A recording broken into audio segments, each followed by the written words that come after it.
Hello class 10 students. चलो आज हम एक्सप्लोर करते हैं आपकी इंग्लिश बुक का एक बहुत ही स्पेशल और दिल को छू लेने वाला chapter, Mijbil the otter by Gavin Maxwell. सोचो जरा, आप एक नया पेट लाने की सोच रहे हो और वो पेट एक कुत्ता या बिल्ली नहीं बल्कि एक ऑटर है। हाँ, एक ऑटर। थोड़ा अजीब लग रहा है ना सुनने में? एग्जैक्टली। और यही चीज इस स्टोरी को इतना यूनिक बनाती है। तो चलो डाइव इन करते हैं और देखते हैं इस अमेजिंग कहानी को। इस सफर में हम देखेंगे कि कैसे एक डॉग की जगह एक ऑटर आ जाता है, फिर मिजबिल का बसरा में अराइवल, उसके बाद वो केओटिक फ्लाइट, लंदन में उसकी नई लाइफ और हाँ, लोगों के सुपर फनी रिएक्शंस। तो कहानी शुरू होती है हमारे ऑथर गैविन मैक्सवेल से। वो स्कॉटलैंड के एक ब्यूटीफुल पर काफी अलग थलग एरिया क्यूमसफेरना में रहते हैं।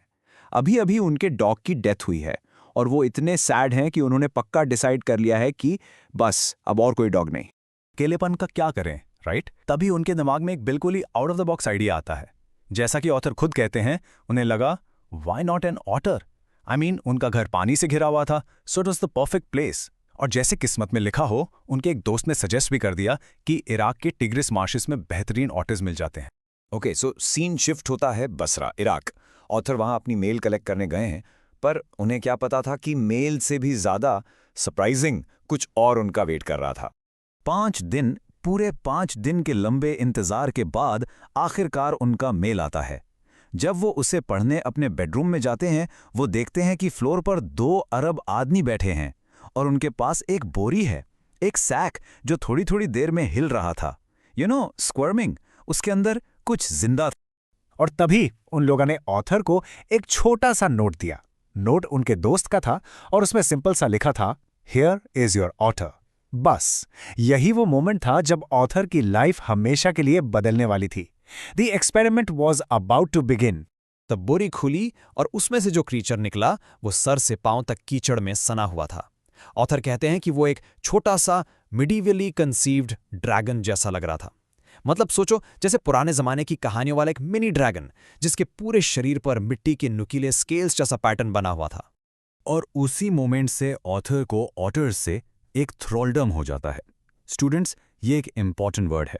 इसका मतलब है किसी चीज से एकदम से फैसिनेट हो जाना, उसके कंट्रोल में आ जाना। बस उन्हें ऑटर से एक ऐसा डीप कनेक्शन फील हुआ जो शायद पूरी लाइफ चलने वाला था। धीरे धीरे मिजबिल, जिसे ऑथर ने मिज नाम दिया, कंफर्टेबल होने लगता है। और उसकी असली पर्सनालिटी कहाँ दिखती है? पानी में।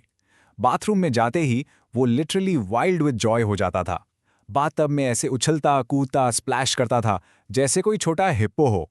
उसका तो फंडा क्लियर था, पानी हमेशा चलता रहना चाहिए। और इतना स्मार्ट था कि उसने खुद ही टैप ऑन करना भी सीख लिया था। Amazing, right? बसरा में तो सब ठीक था, पर अब आया असली चैलेंज, मिज को इराक से लंदन ट्रांसपोर्ट करना।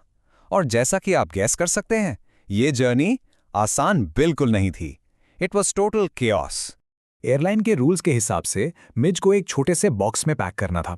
ऑथर ने सोचा, ठीक है, फ्लाइट से 1 घंटा पहले उसे बॉक्स में डाल देता हूं, और वो खाना खाने चले गए। लेकिन जब वो वापस आए तो जो उन्होंने देखा वो एक अपॉलिंग स्पेक्टिकल था। एक बिल्कुल ही शॉकिंग, हॉरिफाइंग सीन। बॉक्स एकदम चुप था, लेकिन उसके एयरहोल से खून टपककर सूख गया था। उन्होंने घबराकर बॉक्स खोला तो देखा कि मिज अंदर थका हारा खून से लथपथ पड़ा था। उस बेचारे ने आजाद होने के लिए बॉक्स की पूरी लाइनिंग छील डाली थी। फ्लाइट में एयर होस्टेस काफी गाइंड थी, तो ऑथर मिज को अपनी गोद में रख लेते हैं। पर जैसे ही बॉक्स खुलता है, मिज इन अ फ्लैश, मतलब पलक झपकते ही बाहर निकलकर प्लेन में इधर उधर भागने लगता है। और बस पूरे प्लेन में हल्ला गुल्ला, केओस मच जाता है। पैसेंजर्स में अजीब सी पैनिक फैल जाती है। किसी को समझ ही नहीं आ रहा था कि ये आखिर है क्या। एक लेडी तो इतना डर जाती है कि वो अपनी सीट पर खड़ी होकर चिल्लाने लगती है, a rat, a rat. Can you just picture that scene? इस पूरे केओस के बीच में जो सबसे ज्यादा काम और हेल्पफुल इंसान थी, वो थी एयर होस्टेस। ऑथर उसे the very queen of a kind कहते हैं। गुस्सा होने के बजाय उसने बड़े प्यार से कहा कि आप अपनी सीट पर बैठिए, मैं एनिमल को ढूंढकर लाती हूं। Truly she was amazing. चलो, फाइनली इस इवेंटफुल जर्नी के बाद मिज और ऑटर लंदन पहुंच जाते हैं। अब शुरू होती है एक शहरी ऑटर की कहानी, एक wild creature in a big busy city. London में आकर मिज अपने नए नए गेम्स इन्वेंट करता है। एक टूटा हुआ सूटकेस और एक पिंग पोंग बॉल उसके फेवरेट टॉयज बन जाते हैं। वो वॉक्स पर भी जाता है, पर वहाँ उसकी अजीब कंपल्सिव हैबिट्स डेवलप हो जाती हैं। जैसे स्कूल के पास एक दीवार पर चढ़कर उसकी पूरी लेंथ तक दौड़ना, जिससे वहाँ के बच्चे और स्टाफ दोनों डिस्ट्रैक्ट हो जाते। और अब आते हैं कहानी के सबसे फनी हिस्से पर। सोचो, लंदन के लोगों ने पहले कभी ऑटर नहीं देखा था, तो जब वो मिज को ऑथर के साथ सड़क पर देखते थे, उनके रिएक्शंस ओ माय गॉड देखने लायक होते थे। और ये लिस्ट देखो, लंडनर्स ने क्या क्या गेस किया। लोग उससे कुछ भी समझते थे, बस ऑटर नहीं। किसी को लगा वो बेबी सील है, किसी को स्क्विरल, तो किसी को walrus, I mean even a hippo. और एक ने तो हद ही कर दी, उसे ब्रोंटासॉर मतलब एक डायनासॉर ही बोल दिया। Can you believe that?